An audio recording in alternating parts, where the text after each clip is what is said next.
Guess what, Greg? What's that, Tim? Once again, we're brought to you by Video Blocks, and I'm really excited about this. Obviously, Video Blocks, you should know by now, it's a stock footage website. You subscribe to it, you can get unlimited stuff. But Greg, did you know that Video Blocks also has a sister site, Audio Blocks? And they offer unlimited access to premium audio stuff. Wow. Video Blocks allows unlimited daily downloads from a library of 115,000 video clips. Audio Blocks has 130,000 audio things. Can you get sounds like this? I'm sure if you typed in Eagle, you'd get something similar. That was anyways, 100% royalty free. It's fantastic. Even after your subscription ends, you can still forever use the products. But Video Blocks is offering you all a year's subscription to both services for only $149. This is a $100 discount off the usual price tag for our followers only. An incredible discounted deal to get both stock video and audio files for any project you may be working on or have planned for the future. Get your year subscription today for only $149 at videoblocks.com/Gamescast 2016. That's Video Blocks. Here you go. You can see it. Videoblocks.com/Gamescast 2016. This is a new code for the bundle. It's a new code. Pay attention. New code, new times. I love Video Blocks.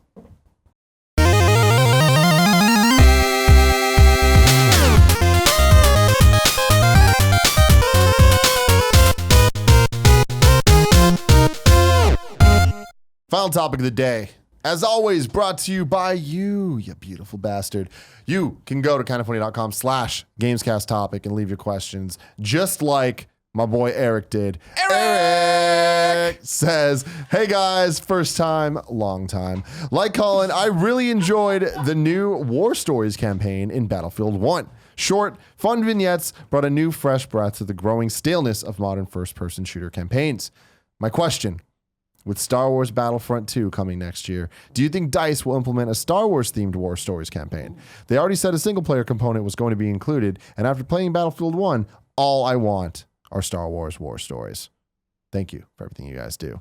I hope so. Possibly. Could be a move. I think that's probably solidified whatever they're going to do with it, because they did confirm that it'll be a fall 2017 game. So, yeah, I think they said that it'll have a campaign. I hope that it does. I don't want the vignette thing to get played out. There's a time and place for that. I want it to be rare. I want a campaign, and my hope with Battlefront is they give you something totally unique side story. I doubt that's going to happen, because Battlefront seems to be more about iconic moments you already know, or at least iconic places you've already seen. So it'd be weird to introduce planets and people and stuff like that. But I hope that that's what they do. We'll see. That's another game like Titanfall that's in desperate need of a single player campaign, and suffered because of it, I think, with some people, even though it sold very well. I think it'd be a great idea to do that. We're gonna get Respawn Star Wars. We're gonna get the millions of Star Wars games. As a quick timeout, I've lost sight of this. And what do we know what Respawn's Star Wars game is going to be? Is it a first-person shooter or whatever? They showed a guy doing motion capture. Okay, I forget. Yeah, it's just coming. They imply that it's an action. I thought it was third person action game. Okay. So we got that, and then obviously we have Amy's Star Wars game. Yeah. So with those, I think that the War Stories thing would really fit with Battlefront.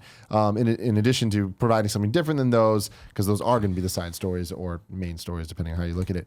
But in addition to that, I think the Battlefront, because it is so kind of based on these iconic moments, I think that similar to Battlefield, where it's all right, cool, you get the tank, then you get the plane thing, then you get the weird armor mission.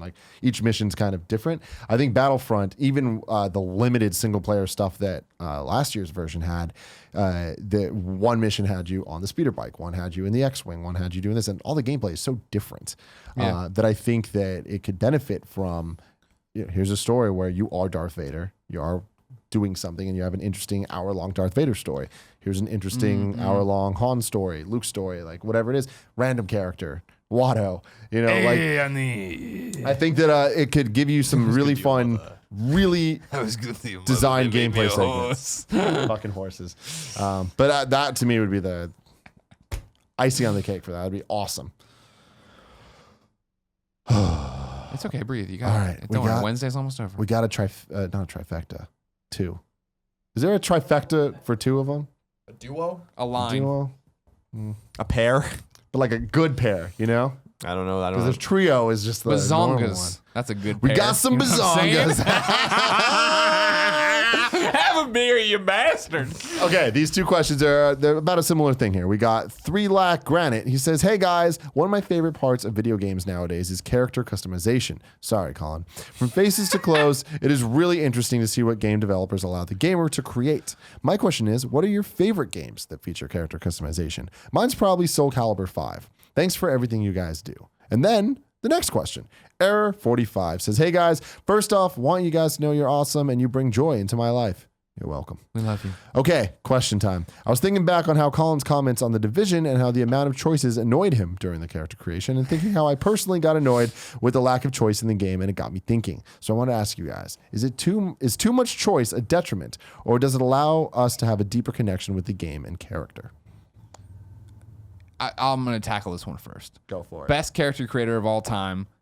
I'm looking at it right now. WWF No Mercy. All right. You can say WrestleMania 2002 because that was when they gave you enough choice, but not too much. Because right now, like I got WWE 2K17, right? Popped it in, played a few matches. I was like, oh man, I'm actually having fun in the matches. Like I'm enjoying this gameplay. I should do the career. Went to jump into the career. It's like, oh, I wasn't sure if I could just grab somebody and put them in. Like, no, this is still like your story. You got to start at NXT. I'm like, oh, that's cool. Like create a character.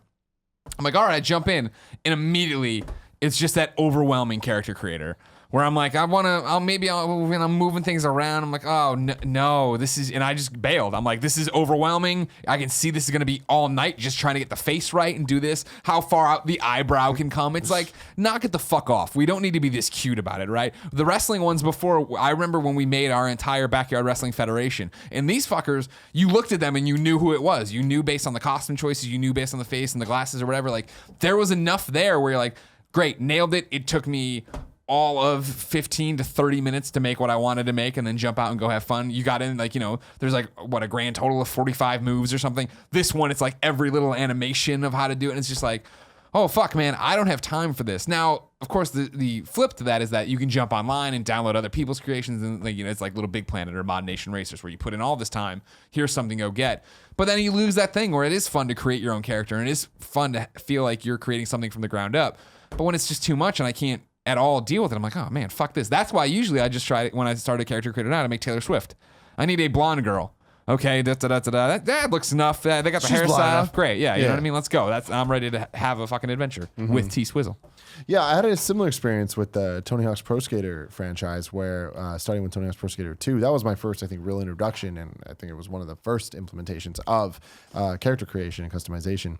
And I loved it because it was simple. And I think that, you know, Tony Hawk 3 and even Tony Hawk 4 were good in those regards. Once you got to Thug and then Thug 2 and American Wasteland, whatever, it got a little too crazy where you're just like spending way too much time on these things that don't matter and all the eyebrows and stuff. And I just think it's weird that there's so many options that allow you to do things that are just, they're unnecessary if you're not these artists that are dedicating their lives to all this stuff. But it's like, why is there seemingly 6 skin tones and then any color in the rainbow? Like, people's skins aren't that color. Like, I understand people want to make Frankenstein or want to make like comic book characters or whatever, but it's like that's a bonus, not a 90% of this slider is random fucking colors, right? Yeah.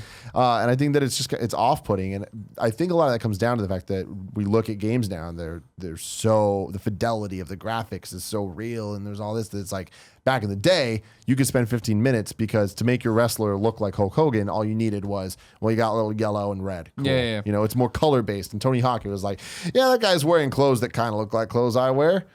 Cool. Their face was flat anyways. It didn't matter. It's just like, great. It's a color schemey looking thing, like a minimalist idea. But now it's like, so you start open world RPGs. One of the reasons I don't like them is that intro. Yeah. I'm like, the only thing I don't like more than tutorials is starting a game of being like, oh God, How fat do you want the lips? I'm like, I don't fucking care. Give me 4 versions of the lips and I'll choose one that looks good enough. Yeah. But I mean, I get the appeal. I get that people are super into it. And there's people who, the thing about it again is if there's enough cool ways around it. What I dug a lot about Mass Effect, and I don't know if it was all of them. I remember Mass Effect 2 was a huge thing where you could get the code, like the code for whatever face it was. So people were making Obama and putting it up and like putting, you know, all these different celebrities up, and you could just grab that code and come plop it into your thing and you'd get it. And that was different in the way of, like, I know I just made fun of wrestling for that, right? But it was different in the way of, like, for Mass Effect, I make your face, and then you're like your backstory this, and then we're playing, and we're all starting kind of from the same spot. Whereas with wrestling, it's like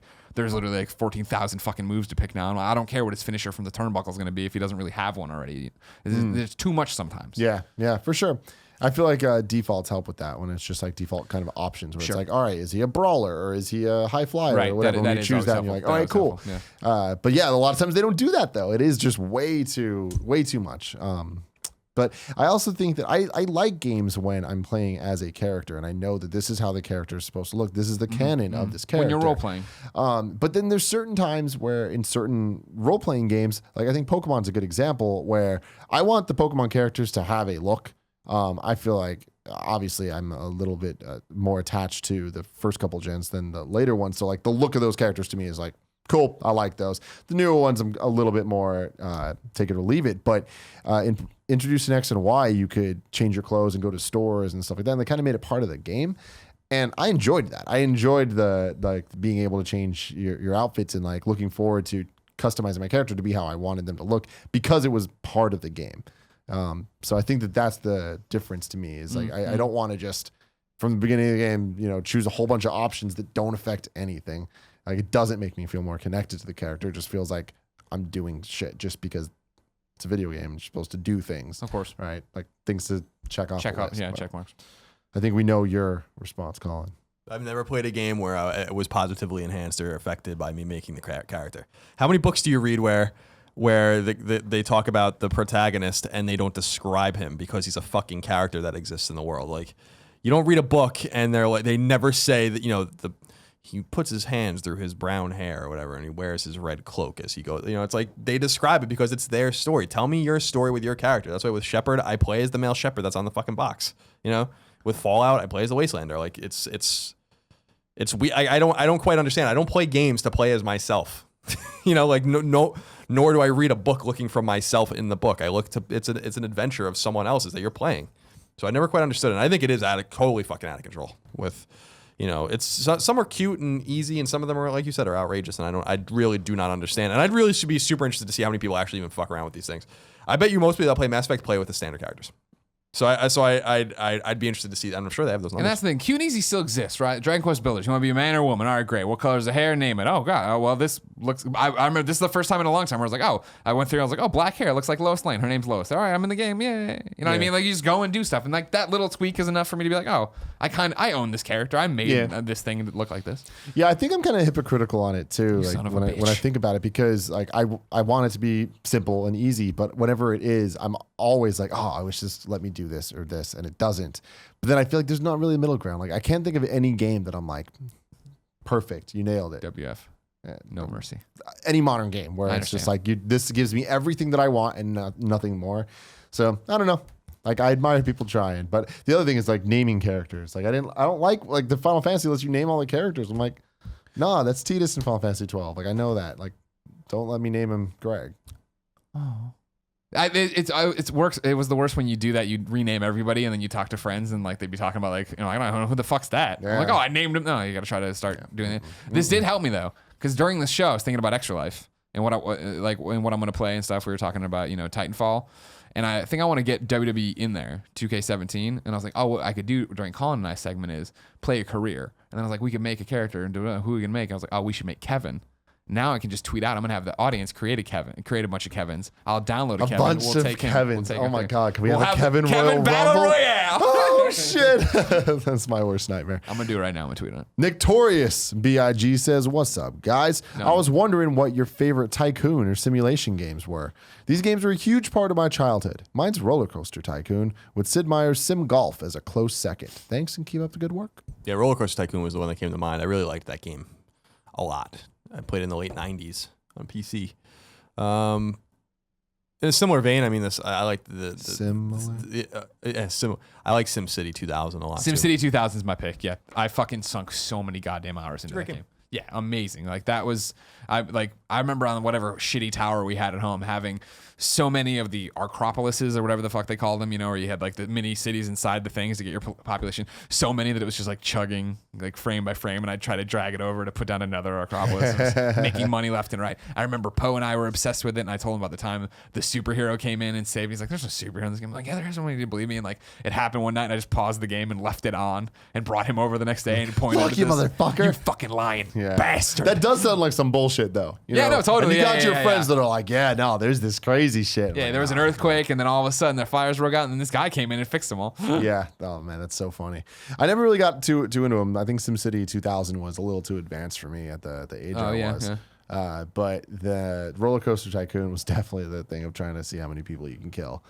Had a lot of fun with that. Never played the game correctly, but definitely had a lot of fun. My memory of SimCity 2000 is that somehow I acquired this CD-ROM of all of the Genesis games.